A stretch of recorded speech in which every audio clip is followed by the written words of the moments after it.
Salut tout le monde, j'espère que ça va. Donc aujourd'hui, nouvelle vidéo zapping. Aujourd'hui les amis, on retourne sur X, se regarder encore énormément de posts. Et là j'en ai vraiment beaucoup, donc je vais essayer d'aller très vite et ne pas réagir à chaque séquence. Sinon la vidéo va être interminable et en plus, les tweets parlent d'eux-mêmes. Bref, on ne perd pas de temps, petit like, pour la force, petit commentaire pour le référencement. Let's go, on commence avec la première image insolite de la vidéo qui nous vient de Alerte Info et c'est Trump qui a posté cette photo. Donc c'est marqué Donald Trump publie une photo se revendiquant président du Venezuela. Sérieusement, le mec, il est en roue libre. Regardez. Non. Gronk, est-ce vrai? Oui, Donald Trump a publié cette image modifiée sur Trust Social le 12 janvier 2026. Blablabla. Donc, ça a l'air vrai, les mecs. Hein. Le GOAT. J'aime pas cette timeline. On peut rollback, s'il vous plaît. Et là, il y a quelqu'un qui a répondu avec cette image. Benjamin Netanyahu, président des États-Unis. Bref, on enchaîne avec Ulysse qui a marqué « Ce génie raconte comment il a acheté un appart à Paris pour 12 000 € en bluffant tout le monde. Il raconte s'être fait passer pour le propriétaire afin de faire fuir les autres acheteurs. Puis il a revendu 10 fois plus cher par la suite. » Je sais pas si c'est vrai, j'en doute, mais en tout cas, l'histoire est marrante. Regardez. Et un jour, je vois cette annonce. À vendre, studio 16 mètres carrés, proche Place de la République, 5 cités Vauxhall, 6e étage, vue sur les toits, 12 000 €. Je vois le truc. Pas de téléphone, rien du tout. Je fonce, je prends le métro comme un fou. J'arrive dans la rue, 40 personnes au moins. Dans l'escalier, rempli au 6e. Ah, je sais pas ce qui m'a pris. Vraiment. J'avais mes clés dans la main. Je fais tourner les clés, je dis « S'il vous plaît, tout le monde. » Je monte l'escalier, « S'il vous plaît, mais, je suis le propriétaire, monsieur. » Et je monte. Attends, c'est pas fini. J'arrive là-haut, je dis « Messieurs, mesdames, je suis le propriétaire, je suis désolé. » L'appartement a été vendu hier par une agence immobilière. Alors ça commence à hurler là-dedans. Oui, il fallait nous prévenir. Je dis, comment voulez-vous que je vous prévienne? J'ai pas votre numéro de téléphone, je peux pas vous prévenir. 9h05. Ah, c'était 9h moins le quart. J'entends un gars qui souffle, qui monte les escaliers, parce qu'il n'y avait pas d'ascenseur, à pied, 6e. Oh là là. Et un monsieur d'une 60aine d'années qui arrive, puis il me fait « Ah, je suis le propriétaire, mais il n'y a personne !» Je dis « Bah non, ça fait 10 minutes que j'attends, en effet, je suis vraiment étonné. » Je l'ai loué pendant 15 ans et je viens de le vendre 135 000 € dernièrement. Je sais déjà ce que vous allez dire, Oussama Ammar sort de ce corps. On enchaîne avec le post de BFM qui a marqué « Il faudra les enregistrer dans une appli. Les pêcheurs de loisirs devront déclarer leur prise dès les prochaines semaines. » Et quand j'ai vu le tweet, honnêtement les mecs, j'ai soufflé. Hein. Je me suis dit « Ils sont encore sur nos côtes au point que quand on pêche pour le plaisir, on va devoir énumérer les prises qu'on a fait. » Parce que comme je vous l'ai déjà dit plusieurs fois, à l'époque, je pêchais pas mal. En tout cas, je pêchais le brochet et la carpe. La carpe au maïs et le brochet à la cuillère. Pour ceux qui ne savent pas c'est quoi la cuillère, c'est un objet qui bouge dans l'eau, qui brille, et du coup, ça reproduit un poisson qui est blessé. Parce qu'un poisson qui est comme ça, en bas, il est gris. Et quand il est blessé, il fait ça. Et en faisant ça, tu vois, les écailles qui sont grises, elles brillent. Et du coup, le brochet, c'est qu'il est blessé et il va l'attaquer, tu vois. Et ça reproduit ça, et du coup, voilà, tu pêches le brochet. Bref, et ouais, quand j'ai vu ça, je me suis dit, allez, bâtard, désolé. Et j'ai pas cliqué sur le lien de l'article. Hein. Et je suis descendu quand même. Et j'ai vu ça, c'est marqué. Donc là, il y a 10 000 connards qui ont même pas pris la peine d'ouvrir l'article. My bad. Les 5 premières lignes expliquent. Maintenant, il est où le problème? Donc c'est marqué, il a mis un screen. Une nouvelle réglementation européenne oblige les pêcheurs de loisirs à s'enregistrer ainsi qu'à déclarer leur capture d'espèces de poissons sensibles via une application. Cette dernière sera opérationnelle dans les prochaines semaines. Voilà. On enchaîne avec Duval Philippe et là ça parle de Bafi qui a refait son visage et ça se voit de fou. Après, j'ai envie de dire que c'est mieux fait que d'autres personnes parce que d'autres personnes quand ils sont refaits, on dirait les frères Bogdanov. Donc là il a marqué Bafi est devenu accro à la chirurgie esthétique, il est de plus en plus méconnaissable. Regardez. Donc moi j'ai vu automatiquement ce qu'il a fait. Il a fait donc les cernes, la mâchoire, la calvoche. Et comment on appelle ça encore, les paupières, tu vois.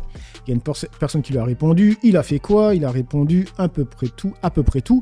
Cheveux, paupières, joues. Les joues. J'ai pas l'impression qu'il a fait les pommettes. Non. Et regardez, là, on voit un avant-après. On peut dire que c'est quand même réussi, en gros. Parce que là, on dirait 2 frères. Parce que souvent, quand il y a 2 frères, il y a toujours le beau gosse et le plus moche, quoi. Et là, on dirait 2 frères, tu vois. Parce qu'en faisant la calvoche, les cernes, les paupières... La mâchoire, on voit aussi, tu vois. Et oui, aussi le front, il a dû faire des injections, tu vois. Donc voilà. Bref, on enchaîne avec Varan, c'est marqué « Ce narcotrafiquant a trouvé un moyen de blanchir l'argent obtenu grâce au trafic de stupéfiants. Il crée de faux contrats de location de voitures. » C'est quoi, c'est la partie location. On a à peu près une dizaine de véhicules qui est sur place. Il y a des BM, les Z4, c'est les derniers modèles qui se louent en fait. Toutes ces belles cylindrées sont achetées en cash en Europe de l'Est. Une première façon de blanchir l'argent du trafic. Et Abel ne s'arrête pas là. Puis il y a tous ces véhicules qui sont pas loués. Ils sont là, mais je les déclare loués. Je te donne un exemple. Sur celle-là, c'est 300 € par jour. Je déclare comme quoi elle a été louée, mais elle est pas louée. La voiture, elle est là, elle bouge pas. Et je vais vous dire pourquoi moi je trouve ça louche. En tout cas, vous allez vite comprendre Le pourquoi. procédé est simple. Pour blanchir, Abel établit un contrat de location au nom d'un client fictif. À 300 € par jour pendant un mois par exemple, cela fait une facture de 9 000 €. Sauf que pour la régler, pas de client. C'est l'argent du trafic qu'Abel met directement dans sa caisse. Déclaré comme un revenu légal, il devient ainsi propre. Et les clients fictifs, Abel les trouve dans son entourage. C'est un contrat de location avec un nom, un prénom. N'importe qui peut donner sa pièce d'identité. Du moment que je le rémunère, je lui donne entre 250 et 300 €. Je fais ça avec des gens depuis des années. Et si les autorités appellent la personne ? Ouais, ben la personne, elle est au courant déjà. Il dira que la voiture, je l'ai louée. Il n'y a pas de risque, en vrai. Si j'ai un contrôle ou quoi, ben, je sors les factures. Voilà, alors moi, la première chose qui me paraît louche, c'est que là, nous avons affaire à quelqu'un qui génère beaucoup d'argent avec le trafic, ok ? Au point qu'il a besoin d'acheter des voitures pour blanchir l'argent. Pourquoi cette personne qui gagne énormément d'argent avec son trafic et qui trouve un moyen de le blanchir va aller en parler à des journalistes ? Premièrement. Deuxièmement, sa combine, elle est un peu bancale, j'ai envie de dire, c'est que il loue des voitures super chères, il fait des factures, c'est-à-dire que s'il y a une enquête sur lui, donc c'est une enquête de narcotrafic, de stupéfiants, les flics qui vont venir chez lui, ils vont dire oui, comment ça se fait que vous avez autant d'argent, il va sortir les factures. Du coup, les flics ils vont faire quoi ? Si moi, avec mon petit cerveau, j'arrive à le faire, ils vont aller chez les clients. Ils vont dire ouais, vous avez loué telle et telle voiture avec autant d'argent, vous avez les moyens de payer ça ? Donc ils vont regarder dans les comptes bancaires, parce que là c'est comme une enquête de narcotrafic, de stupéfiants, tu vois, et aussi de, comment dire, pas de détournement de fonds, d'association de malfaiteurs, tu vois. Donc là c'est sûr que le juge, il va donner les moyens aux flics de vérifier les comptes bancaires des clients. Et si on voit que ces clients ne gagnent pas assez pour dépenser autant, et en plus il n'y a pas les virements, vous voyez les virements de 300 € pour louer les voitures, ben ils vont être dans la merde. Honnêtement, ils vont être dans la merde. Et pour prouver que le client peut se louer une voiture comme ça, c'est un client qui gagne énormément d'argent. Donc, il a des potes qui gagnent très bien leur vie et qui vont se mettre dans la merde pour gagner 250 € pour faire semblant qu'ils ont loué une voiture. Voilà, dites-moi ce que vous en pensez. Du coup, j'espère que j'ai été clair. Du coup, on enchaîne avec Gay Patriote, c'est marqué. Alors voilà, lui, c'est Juan Branco. Il dénonce la drogue au sein du macronisme. Eux qui vous disent qu'ils vont combattre le narcotrafic. Jean-Luc Mélenchon, il faisait référence avant-hier dans sa vidéo. Bien sûr, il faut condamner le narcotrafic, disent-ils. Voilà, il fait un signe pour montrer que comment vous voulez lutter contre ces réseaux-là quand vous êtes, sinon vous-même, dans votre entourage, largement en fait impliqué dans cette consommation qui s'est complètement banalisée à Paris en tout cas et dans les élites en général. Et quand le fondateur de En Marche, Laurent Bigorgne, s'est fait avoir au moment où il avait tenté de violer sa belle-sœur et collaboratrice en glissant de la MDMA dans son verre.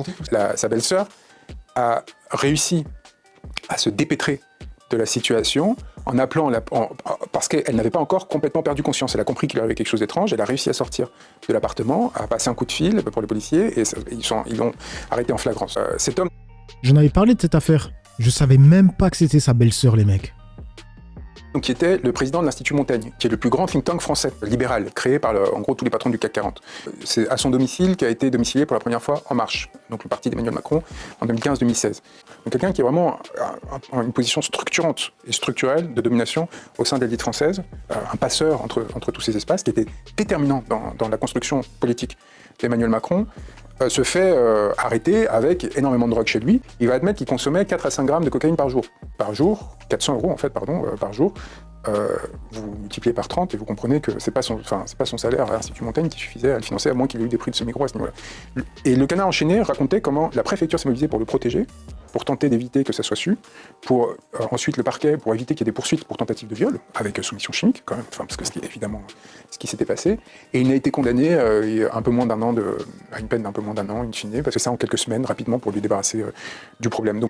Et on passe sur les grandes gueules avec Olivier Truchot qui a dit « Il y a une nouvelle génération assez redoutable médiatiquement, Attal, Bardella, Knafo, ils sont difficiles à déstabiliser sur un plateau. » Ben voyons, en tout cas on a vu ça avec Bardella. Vous n'êtes pas d'accord avec moi pour dire qu'il n'y a pas une nouvelle génération assez redoutable médiatiquement. Ouais. Attal, Bardella, Knafo, Regarde et je Bardella, trouve qu'ils sont regarde. tous, c'est un peu des animaux à sang-froid, ils sont quand même difficiles d'ailleurs sur un plateau à déstabiliser, parce qu'ils ont tous les codes, ils sont très forts sur les réseaux sociaux. Bardella c'est le meilleur sur les réseaux sociaux aujourd'hui, c'est le numéro 1 sur TikTok, hein. Et alors on s'en moque, on dit ah oui mais c'est le candidat TikTok, oui mais c'est débile de dire ça parce que forcément la prochaine campagne elle va se faire sur les réseaux sociaux et ça sera de plus en plus comme ça. Donc ceux qui s'accrochent à l'ancien monde en pensant que il faut pas Excuse-moi, mais il y a une différence. Ouais, difficile à déstabiliser. Du coup, il y a Jérémy qui dit, ouais, grave, redoutable. Ne pas avoir de condamnation à son casier judiciaire est pour moi une règle numéro 1 lorsqu'on souhaite être parlementaire de la République. Deuxième point qui a pêché dans cette campagne, Jordan Bardella. Attendez. Maxime. Si Marine Le Pen est condamnée, que vous avez porté ces dernières semaines, c'est de dire 2 agents de sécurité armés dans toutes les gares d'Île-de-France. J'ai bien résumé votre proposition. Tout à fait. Combien y a-t-il de gares en Île-de-France? Dites-moi. Vous ne le savez pas? On est en train de chiffrer la mesure, il y en a plus de 300 je crois. Non, on est à plus de 800. Plus de 800, gares, d'accord. selon les chiffres de Île-de-France Mobilité, plus de 800 gares sur l'ensemble de la région. Alors c'est combien au fond? Deux agents armés dans toutes les gares d'Île-de-France. Combien est-ce que c'est budgété? Mais je pense que ça a peu d'importance. Vous voyez, le coût de la mesure, je pense que ça n'intéresse personne. Ah bon? Dans votre chiffrage, il va falloir que vous rajustiez très sérieusement, parce que si vous partez de 300 alors que le chiffre réel est 800, vous allez avoir un écart de budget qui est colossal. Ouais. La population de la Corse en 50 ans, elle a augmenté de 54%. Et c'est principalement, exclusivement dû au flux migratoire. Vous qui parlez de grands remplacements, qu'est-ce que vous en pensez de cette donnée? Moi je pense que la Corse doit rester Corse et que l'immigration bouleverse les grands équilibres de notre société. C'est des flux migratoires venus du continent. On enchaîne avec Marc Graal qui a marqué le porte-parole du RN qui dit « Tout le monde cherche à nous faire passer pour des voleurs ». Émilie Brousse de BFM TV qui répond « Personne ne cherche à vous faire passer pour des voleurs ». Oui, non, mais tous ceux qui nous critiquent, moi je remets l'église au centre du village et qui veulent nous faire passer pour des voleurs, en tout cas notre parti et la présidente du mouvement. Personne n'a cherché à faire passer pour des... Et c'est quoi, comme il le dit si bien, le détournement de fonds publics. Du coup, on continue avec Sarah Knafo, c'est avec Yann Brossa. Donc, on avait vu que sur le site de soutien à Sarah Knafo, il y avait eu un message raciste qui avait été liké 637 fois. D'accord? Du coup, elle a réagi, là c'est marqué extraordinaire. Les soutiens de Madame Knafo publient des commentaires racistes sur son site et elle m'accuse avec David Béillard de les avoir publiés. On la savait raciste, on sait désormais qu'elle est aussi complotiste. À la seconde où nous les avions vus, mais vous n'avez aucune ils preuve ont été que postés. ce soit une manipulation, Sarah Knafo. Je vais finir ma phrase quand même, Benjamin Duhamel. Tout de suite, ils ont été postés sur les réseaux sociaux. Donc, alors, à moins que Yann Brossa, David Béliard passent leur temps sur mon site internet à mettre, réactualiser la page pour faire des captures d'écran et les mettre sur Twitter, c'est exactement donc ce qui s'est passé. Théorie du complot pour vous nuire, c'est ça? Ça s'appelle pas une théorie. Ça s'appelle pas une théorie quand la même adresse IP. Vous croyez au fait, Benjamin Duhamel? Vous croyez au fait? Je crois que vous n'avez pas identifié si cette adresse IP, donc on ne sait pas. Si je vous dis que la même adresse IP... Vous ne connaissez pas l'identité de ceux qui ont publié ces messages. Alors... Ok, et comme je l'ai dit dans mon autre vidéo, même si c'est une personne de gauche qui a publié ce commentaire, qui sont les 637 personnes qui ont liké le commentaire? C'est les personnes qui vont sur le site de Knafo.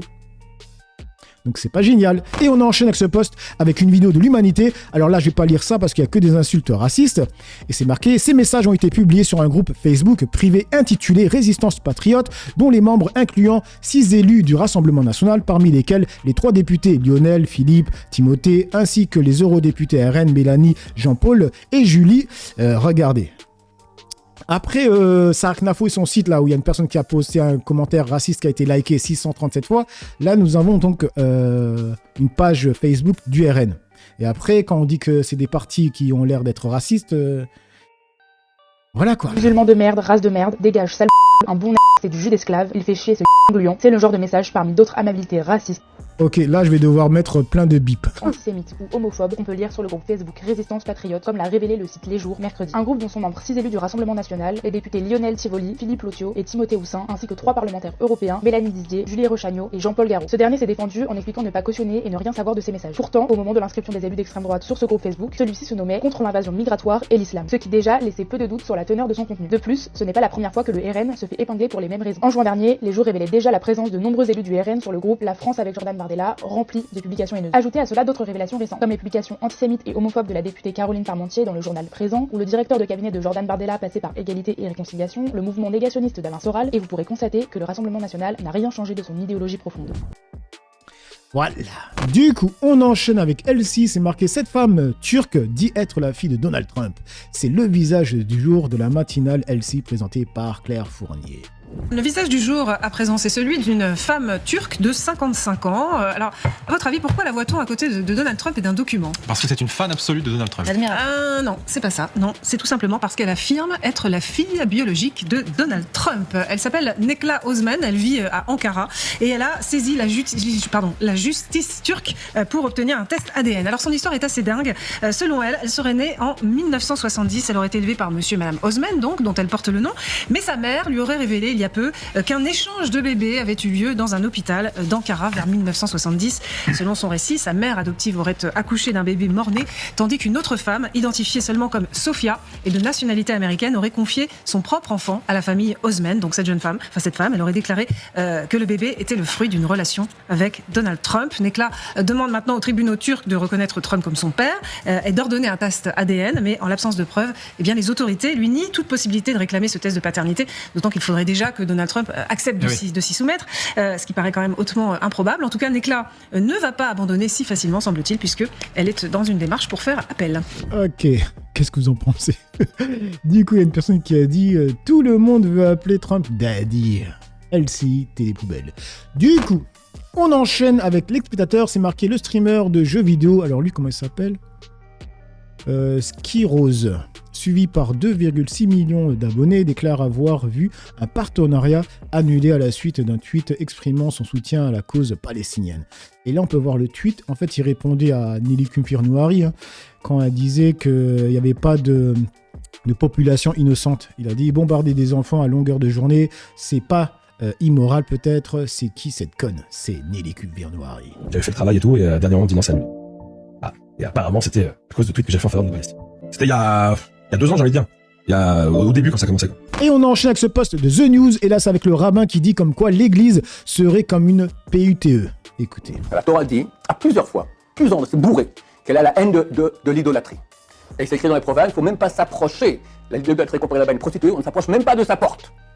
Maïmonide, comme je dis, j'aurais pu citer beaucoup de je cite Maïmonide, parce qu'il est reconnu même par les goïms étant un grand savant de tous les temps, un humaniste, un homme extrêmement grand. Comme je dis, dans les lois de Kashrut chapitre 12, il dit là-bas, la chrétienté est idolâtre. Et dans son commentaire sur la Mishnah, traité à Vodazara, il dit là-bas que normalement, on n'aurait dû même pas habiter dans une ville dans laquelle il y a une église. Interdit! Mais, que faire? On est en exil, on fait pas ce qu'on veut, alors on habite aussi dans des villes dans lesquelles il y a des églises. Mais, la halakha, c'est au moins 2 mètres. Même pas se rapprocher 2 mètres. Les mecs, imaginez un imam qui aurait dit la même chose sur les synagogues. Ça aurait été en boucle sur BFM et CNews. Ils auraient carrément fait une émission spéciale. Regardez le commentaire en dessous, il est magnifique. Quelquefois, j'ai l'impression qu'à travers un vortex, des gens du Moyen-Âge ont surgi dans le monde d'aujourd'hui. C'est clairement ça. On enchaîne avec Zemmour, avec le compte de The News qui a marqué propos antisémites d'Éric Zemmour qui dit « Donner des prénoms israéliens à partir des années 80-90 a été un symptôme de la défrancisation d'une partie des Français de confession juive. » J'ai regardé une de vos vidéos. J'ai regardé une de vos vidéos, Madame Lefebvre, sur Front Populaire, je crois le 15 septembre 2021, et vous prenez déjà ce sujet. Et d'ailleurs, vous allez dans mon sens. Vous dites ah oui, mais Éric Zemmour aurait pu aller plus loin. Il aurait pu parler des développements des écoles juives. Il aurait pu parler des transferts de corps dans les cimetières israéliens. Il aurait pu parler aussi d'autres choses, des prénoms israéliens. Oui, je pense par exemple que donner des prénoms israéliens ce que à partir vous avez des années 80-90 a été, laissez-moi finir, a été un symptôme de la défrancisation d'une partie des Français de confession juive, comme il y en a eu d'autres, comme d'ailleurs le fait de donner un prénom comme Jordan ou Kevin a été dans les classes populaires françaises un symptôme aussi de défrancisation et d'américanisation. Tout ça est lié, j'ai déjà analysé tout ça, et il me semble d'ailleurs que vous avez beaucoup suivi cette analyse pendant quelques temps. C'était une balle perdue pour Jordan Bardella ou quoi? Du coup, il y a une personne qui a répondu « On m'a dit qu'avant les années 80, on n'avait pas le droit de donner un prénom juif en France. Je ne sais pas si c'est vrai. » Dites-moi pour ceux qui savent si c'est vrai ou non. Et on termine avec ce post de Jacques Renardière qui a marqué « Quand certains agriculteurs désignent la banlieue comme ennemi, ils se trompent de coupables et affaiblissent toutes les luttes sociales. » Franck Riga. Une fois de plus, les agriculteurs se trompent d'ennemis, tiennent des propos limites, même des propos à le dire, racistes. Disent aussi que la police devrait plutôt s'occuper des banlieues au lieu de s'occuper d'eux. Mais ça fait déjà des décennies qu'ils s'occupent des banlieues. Vous avez oublié ou quoi? Ils font une répression outrancière dans les banlieues. Combien de jeunes ont été abattus? Combien de contrôles aux faciès? Combien de violences? Vous oubliez ou quoi? Mais en plus, pourquoi stigmatiser les banlieues? Qu'est-ce qu'ils vous ont fait? Ils vous ont rien fait. Bien au contraire, ils seraient prêts même à vous rejoindre. Mais quand on entend des propos comme ça, bah, c'est pas possible. Tu peux pas.